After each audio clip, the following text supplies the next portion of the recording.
¿Se puede medir el peso del sol sobre la tierra reseca de Andalucía? Quizás no en kilos, pero sí en el silencio denso que aplasta la campiña a mediodía, en el sudor que perla las frentes de los jornaleros, en la quietud vibrante de un aire que huele a polvo y a olivo viejo.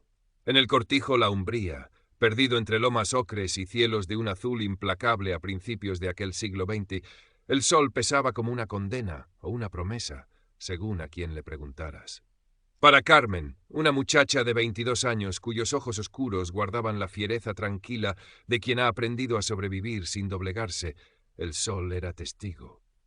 Testigo de sus manos ágiles entre las ramas cargadas en la recogida, testigo del cansancio que le doblaba la espalda al final del día, y testigo, sobre todo, de los momentos robados al atardecer, cuando su sombra se fundía con la de Mateo bajo la complicidad de un olivo centenario. Mateo, 2 años mayor, fuerte como un toro joven, pero con una mirada a veces demasiado fácil de impresionar, era su ancla y su horizonte. Su amor era un secreto tejido con miradas furtivas, roces eléctricos y palabras susurradas entre el canto de las cigarras, un refugio frágil en la rígida estructura del cortijo. La Umbría era el reino indiscutible de don Álvaro, un terrateniente entrado en los 60, más preocupado por sus negocios en Sevilla o por la próxima cacería que por los latidos ocultos de su propia finca. Y por ende era también el reino de su esposa, doña Isabel. 40 años recién cumplidos, una belleza marchita por la insatisfacción y disimulada bajo una fachada de piedad austera.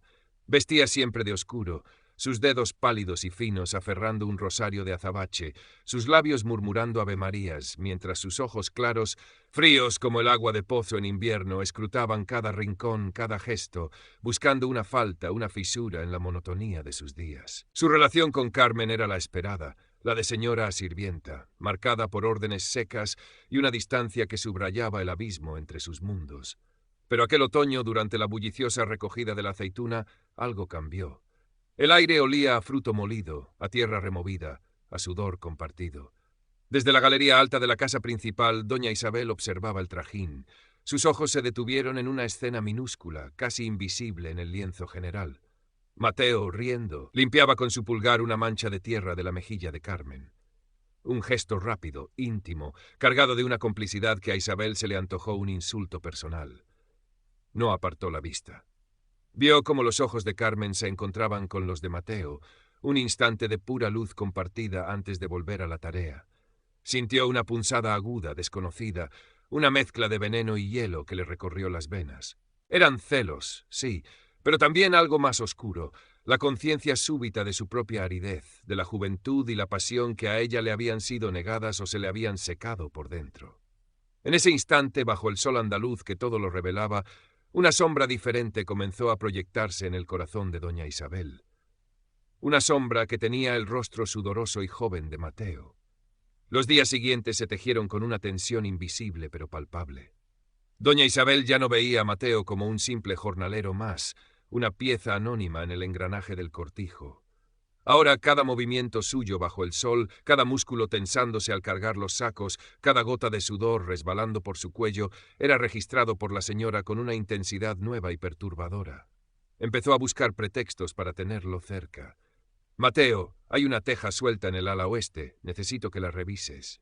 «Mateo, las rosas del jardín junto a mi ventana necesitan una poda urgente». «Mateo, acompáñame a revisar la bodega, creo que hay humedad». Órdenes que lo sacaban del campo y lo traían al perímetro inmediato de la casa principal, bajo su mirada constante. A veces le dirigía la palabra con una mezcla extraña de autoridad y una familiaridad inusitada, preguntándole por su familia, que sabía inexistente, pues era huérfano como Carmen, o comentando el clima con un suspiro que parecía querer decir mucho más. Mateo, al principio, obedecía sin cuestionar, aunque la atención de la señora le resultaba extraña, casi incómoda. Sentía sus ojos clavados en la nuca mientras trabajaba, y el tono de su voz, a veces casi meloso, le producía un escalofrío inexplicable. Mientras tanto, Carmen se encontraba relegada a las tareas más ingratas o distantes. «Carmen, ayuda a Pilar con la colada de las sábanas grandes, que soas pocas manos. Carmen, ve a revisar el lindero del arroyo, me ha parecido ver ganado suelto del vecino. Carmen, tienes que ir al pueblo a por unas medicinas para mí y no vuelvas hasta que las encuentres, aunque tardes todo el día».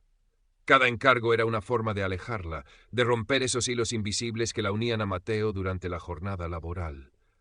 Carmen, observadora y astuta por necesidad, no tardó en percibir el patrón. Veía las miradas que doña Isabel lanzaba a Mateo cuando creía que nadie la observaba. Notaba cómo lo llamaba con más frecuencia, cómo su voz se suavizaba al hablarle. La vieja Pilar, el ama de llaves, una mujer curtida en los secretos y silencios del cortijo, pareció confirmar sus temores con una frase lanzada al aire mientras doblaban sábanas ásperas. «Ten cuidado, niña, que en esta casa hasta el agua bendita quema a veces, y hay miradas que son peor que el mal de ojo». El corazón de Carmen se encogió. Una noche bajo el mismo olivo de siempre intentó hablar con Mateo. «Mateo, ¿no notas nada raro? La señora te mira de una forma, te busca demasiado». Él, quizás por miedo a la verdad, quizás por una ingenua incapacidad para ver la malicia, se encogió de hombros. «Son cosas tuyas, Carmen. Es la señora, ¿qué va a querer de mí? Solo da órdenes». Pero su voz no sonaba del todo convencida y evitó la mirada intensa de Carmen. Ella sintió un frío presagio.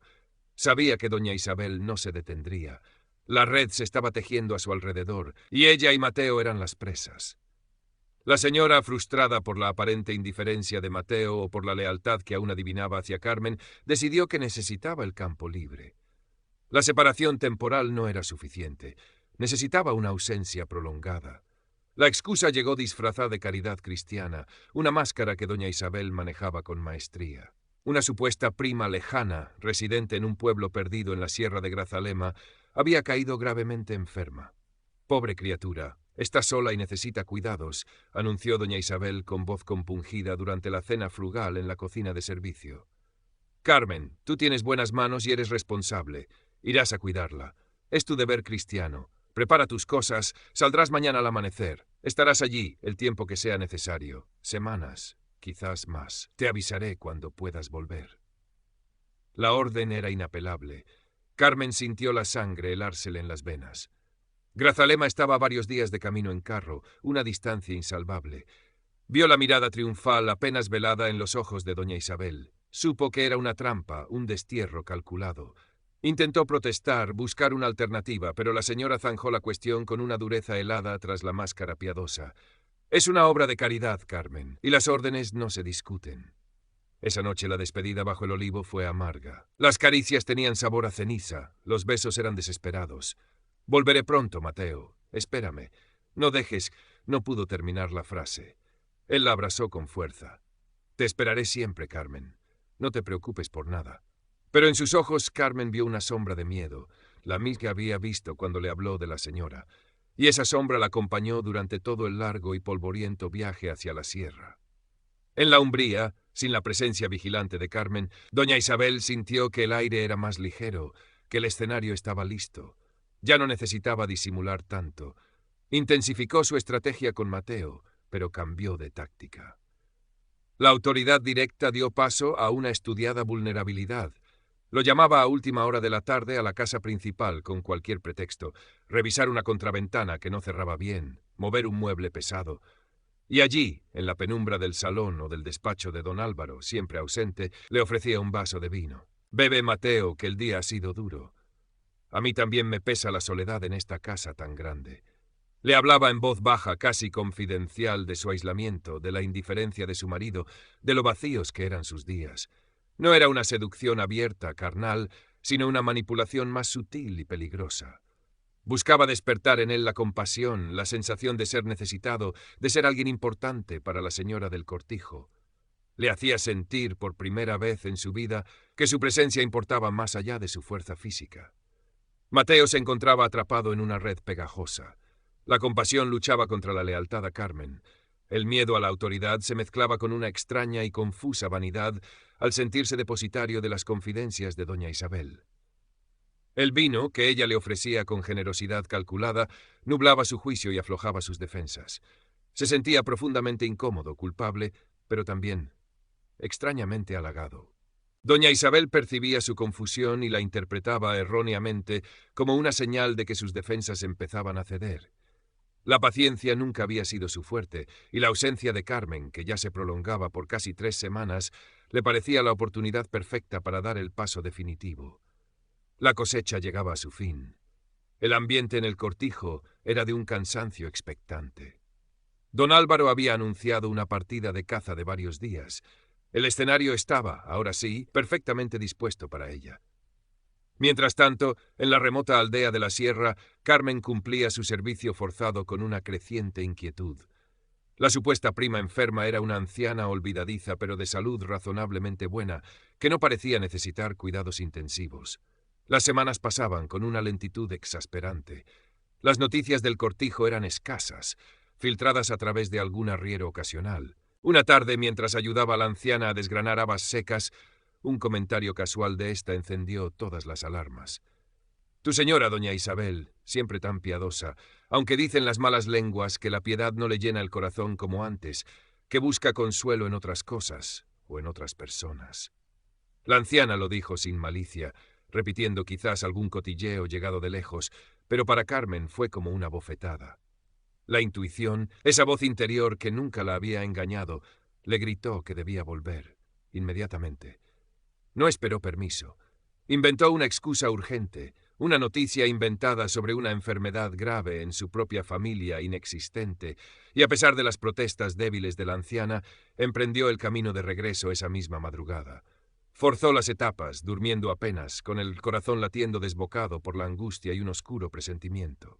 Llegó a las inmediaciones de la umbría al caer la tarde del tercer día, justo cuando el sol teñía de rojo sangre las lomas y el bullicio de la última jornada de cosecha llenaba el aire.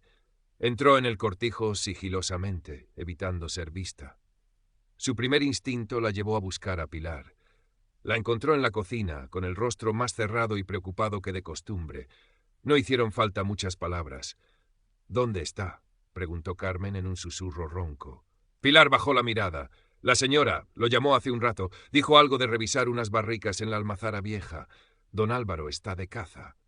La Almazara Vieja. Un edificio apartado, oscuro y silencioso que apenas se usaba ya. El lugar perfecto para un encuentro clandestino. El corazón de Carmen martilleó contra sus costillas. La rabia y el dolor la cegaron por un instante, pero la necesidad de actuar, de no ser la víctima pasiva, se impuso. No iría a confrontarlos. Eso sería un escándalo privado, fácil de acallar, y ella quedaría como la celosa, la problemática. Necesitaba algo más, algo definitivo. Su mente, afilada por años de observación silenciosa, trabajó a una velocidad vertiginosa. Recordó las palabras de Pilar, miradas que son peor que el mal de ojo. Necesitaba testigos, necesitaba la vergüenza pública, el arma más temida por gente como doña Isabel. La cosecha, el cansancio, la confusión del final del día. Era el momento perfecto. Salió de la cocina con una determinación helada en los ojos. Se dirigió con paso rápido hacia la zona donde los últimos jornaleros, entre ellos Javier y Luis, apilaban herramientas y recogían sus escasas pertenencias, agotados pero aliviados por el fin de la campaña. Pilar la siguió a una distancia prudente, con el rostro lleno de aprensión. Current part characters, 34.006, total characters, 1392. Carmen se detuvo a una distancia calculada del grupo de trabajadores, lo bastante cerca para ser oída, lo bastante lejos para que su voz sonara como un grito de pánico genuino. Respiró hondo, tragando el nudo de rabia que le quemaba la garganta y transformándolo en puro terror fingido. ¡Fuego!, gritó, con una voz que rasgó el aire quieto del atardecer. ¡Fuego en la Almazara Vieja! He visto humo. La palabra fuego en un cortijo seco y aislado era la señal de alarma definitiva. Los hombres, a pesar del cansancio, reaccionaron al instante. El miedo ancestral al fuego, que devora cosechas y vidas, los puso en movimiento. ¿Estás segura, muchacha?, preguntó Javier, el capataz, mientras agarraba un cubo vacío. Sí, sí, corred, urgió Carmen, señalando hacia el edificio oscuro que se recortaba contra el cielo anaranjado. Ella misma echó a correr en esa dirección, asegurándose de que los demás la siguieran. Javier, Luis y otros 3 o 4 jornaleros, además de Pilar, que se había unido al grupo con el rostro pálido, corrieron tras ella, armados con cubos, azadas, cualquier cosa que pudiera servir para sofocar las llamas inexistentes. Llegaron a la puerta maciza de la almazara en tropel. Estaba entornada. Carmen, fingiendo desesperación, la empujó de par en par. ¡Ayuda! ¡Hay que sacar lo que se pueda! Y entonces todos se detuvieron en seco. La escena que se reveló ante sus ojos no tenía nada que ver con el fuego. En la penumbra polvorienta del interior, iluminada apenas por un rayo de sol oblicuo que entraba por una claraboya alta, estaban doña Isabel y Mateo. No había llamas, solo una tensión densa y culpable. No estaban desnudos, pero la intimidad de la situación era innegable, bochornosa. Doña Isabel, con el cuello de su vestido oscuro ligeramente desabrochado y una copa de vino volcada en el suelo a sus pies, tenía una mano apoyada en el brazo de Mateo, y su rostro, normalmente una máscara impasible, estaba congestionado, sus ojos brillantes de una emoción que no era precisamente piedad cristiana. Mateo estaba rígido como una estatua, pálido como la cera, con la camisa de trabajo entreabierta, mirando a la señora con una mezcla de miedo y confusión. Al irrumpir los trabajadores, ambos se sobresaltaron violentamente. Doña Isabel se apartó de Mateo como si quemara, llevándose una mano al pecho, su rostro pasando del rojo al blanco ceniza en cuestión de segundos. Mateo retrocedió instintivamente, tropezando con una vieja tinaja, sus ojos desorbitados buscando una vía de escape inexistente. El silencio que cayó fue absoluto, pesado, roto solo por la respiración agitada de los recién llegados y el zumbido lejano de algún insecto nocturno. Los jornaleros se miraron unos a otros, sus rostros curtidos reflejando una mezcla de sorpresa, incomodidad y quizás una chispa de malicia satisfecha. Pilar se santiguó rápidamente, murmurando algo ininteligible. La humillación de doña Isabel era completa, devastadora.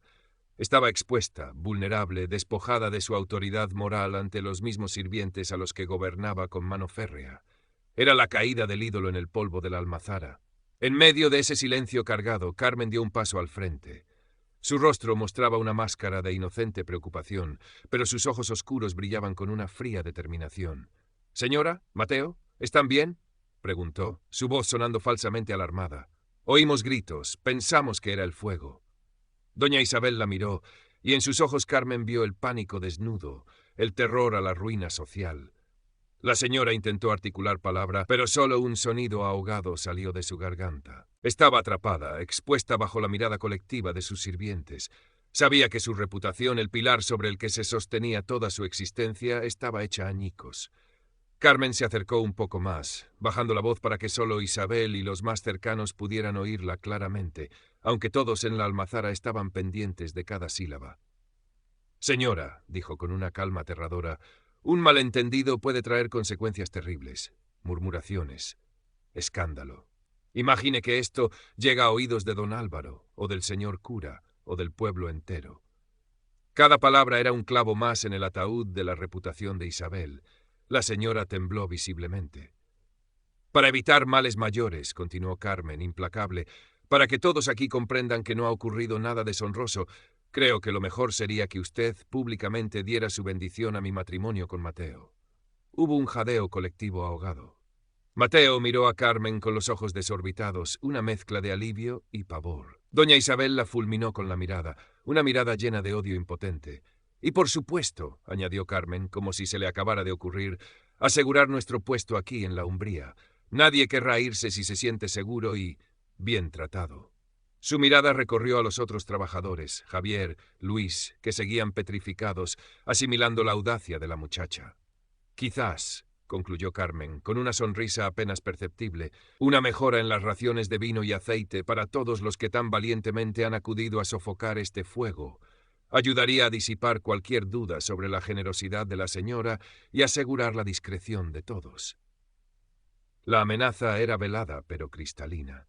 El silencio o la complicidad de los testigos a cambio de beneficios tangibles, todo ello garantizado por el miedo de la señora al escándalo total. Doña Isabel estaba acorralada. Miró los rostros expectantes de los jornaleros, vio la determinación inquebrantable en los ojos de Carmen, sintió el abismo abrirse bajo sus pies. La caída sería total si la historia salía de los muros del cortijo. Su orgullo, su fachada de piedad, todo se derrumbaría. Derrotada, humillada hasta lo más profundo de su ser, asintió lentamente, sin poder mirar a nadie a los ojos. Un murmullo casi inaudible escapó de sus labios. «Sea como dices». Carmen había ganado. La venganza era suya, fría y calculada, servida ante testigos en el corazón polvoriento de la vieja almazara. La boda de Carmen y Mateo se celebró pocas semanas después, una ceremonia austera en la pequeña capilla del cortijo, más un trámite impuesto que una celebración gozosa. Doña Isabel estuvo presente, como había prometido Carmen bajo amenaza implícita. Se sentó en el primer banco, rígida como una estatua de sal, vestida de un negro aún más severo que de costumbre, el rostro pálido y demacrado, la mirada perdida en algún punto vacío del altar. No pronunció palabra, ni siquiera cuando el viejo párroco, traído del pueblo cercano y ajeno al drama subyacente, les dio la bendición nupcial. Los demás sirvientes, Pilar, Javier, Luis y los otros que habían presenciado la escena en la almazara, asistieron con una mezcla de curiosidad, respeto temeroso hacia Carmen y una mal disimulada satisfacción por la caída de la señora. Las raciones de vino y aceite, tal como exigió Carmen, habían mejorado ligeramente, un pequeño pero significativo cambio en la rutina inmutable del cortijo. Carmen y Mateo intercambiaron los anillos con solemnidad. Él evitaba mirar directamente a doña Isabel, pero sus manos temblaban ligeramente. Carmen, en cambio, sostuvo la mirada de la señora por un instante, sin desafío, sin triunfo, solo con la constatación silenciosa de un poder que había cambiado de manos. Había conseguido lo que quería, el reconocimiento de su unión, la seguridad de su puesto, la neutralización de su rival. Pero el sabor de la victoria era extrañamente amargo. Los meses que siguieron transformaron la atmósfera de la umbría. La vida continuó su ciclo, la siembra, el cuidado de los olivos, las tareas domésticas. Pero bajo la superficie todo era diferente. Doña Isabel se convirtió en una sombra errante dentro de la gran casa. Apenas salía de sus habitaciones y cuando lo hacía se movía con la cabeza gacha, evitando las miradas de los sirvientes. Su autoridad se había evaporado. Las órdenes las daba ahora Pilar, o incluso Carmen, cuyas opiniones sobre la organización del trabajo doméstico o del campo eran escuchadas con una atención nueva y sorprendente por Javier y los demás hombres. El miedo al escándalo que Carmen había blandido como un arma seguía manteniendo a Isabel prisionera en su propia casa, en su propio estatus arruinado. Don Álvaro regresó de su cacería y de sus viajes de negocios, ajeno, o quizás eligiendo ser ajeno, a la tensión palpable. Notó la palidez y el retraimiento de su esposa, pero probablemente lo atribuyó a alguna de sus jaquecas o crisis de devoción. La vida del señor del cortijo seguía su curso, imperturbable. Carmen y Mateo se instalaron en una pequeña casa adosada a las dependencias del servicio, un hogar propio que nunca habían soñado poseer. Trabajaban juntos en el campo, hombro con hombro, como siempre, pero algo se había roto, o al menos transformado entre ellos. Carmen había demostrado una fuerza y una astucia que quizás intimidaban a Mateo. Él, por su parte, cargaba con la culpa silenciosa de su debilidad, de haberse dejado enredar, aunque fuera pasivamente, en los hilos de la señora. A veces Carmen lo sorprendía mirándola con una expresión indescifrable, una mezcla de amor, gratitud y ¿miedo? Una tarde de primavera temprana, meses después de la boda, el sol comenzaba a calentar la tierra con una promesa renovada. Carmen estaba sentada en el umbral de su pequeña casa remendando una camisa de Mateo. El aire olía a azahar y a tierra húmeda. Vio a lo lejos la figura encogida de doña Isabel, paseando lentamente por el jardín principal, deteniéndose a tocar una rosa con dedos temblorosos antes de volver a encerrarse en la casa. Era una imagen patética, la de una reina destronada en su propio reino vacío. Pilar se acercó a Carmen, secándose las manos en el delantal. ¿Has visto? Parece un fantasma, comentó en voz baja. Carmen asintió, sin levantar la vista de la costura. No sentía compasión, pero tampoco el rencor ardiente de antes. Solo una especie de vacío, la constatación de que la venganza, una vez consumada, dejaba un hueco extraño. ¿Y Mateo?, preguntó Pilar, cambiando de tema con su habitual pragmatismo. Ha ido con Javier a revisar la cerca del río. Carmen asintió de nuevo. Su relación con Mateo era ahora un territorio complejo. El amor seguía allí, la atracción física, la costumbre de buscarse el uno al otro al final del día. Pero la confianza absoluta, esa transparencia total que habían compartido bajo los olivos, se había enturbiado. La sombra de la almazara, de la debilidad de él y de la implacable determinación de ella, se proyectaba a veces entre ellos en el silencio de la noche. Sabía que Mateo le estaba agradecido por haberlos salvado, por haber asegurado su futuro juntos.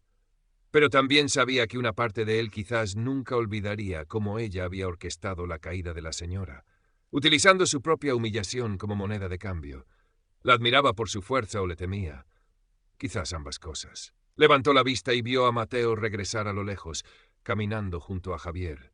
Su figura era fuerte bajo el sol, pero Carmen creyó percibir una leve vacilación en su paso al acercarse a la zona de la casa principal, como si aún temiera encontrarse con la mirada de doña Isabel. Suspiró.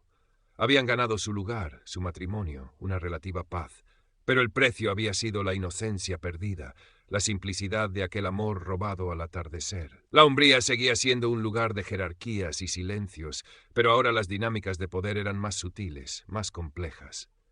Carmen se había convertido, a su manera, en una figura de autoridad respetada y temida.